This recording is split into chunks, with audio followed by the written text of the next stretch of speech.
Assalamualaikum warahmatullahi wabarakatuh. Jadi malam ini Imatulagi TV akan menceritakan tentang bertaubatnya seorang artis Aceh yang bernama Berge. Jadi banyak yang tidak tahu kalau si Berge sudah bertaubat. Kami langsung menanyakan hal tersebut daripada kawan yang terdekatnya yang bernama Jul Fadli Ahmad. Jul Fadli Ahmad menceritakan bahawa benar kalau Berge sudah bertaubat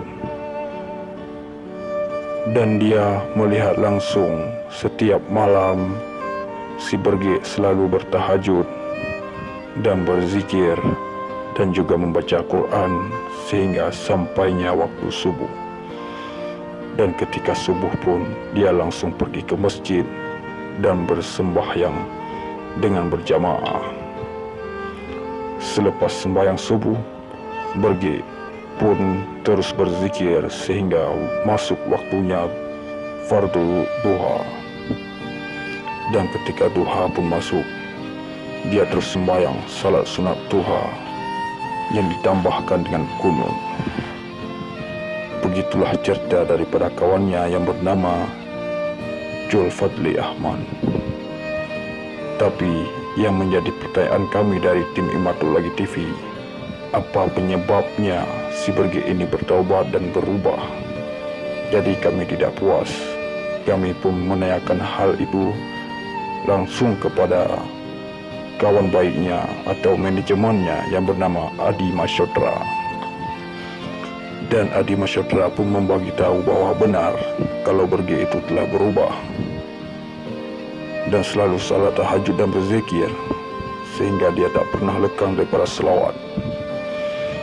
Jadi cerita mulanya Berge itu bertaubat. Sebelum dia bertaubat, dia pernah sakit beberapa bulan, lebih kurang 6 bulan, dan sempat koma 2 bulan. Tapi banyak yang tidak tahu penyebab apa penyakitnya itu. Tapi doktor memvonis kalau darahnya telah membeku dan telah berhenti sehingga jantungnya pun sangat lemah.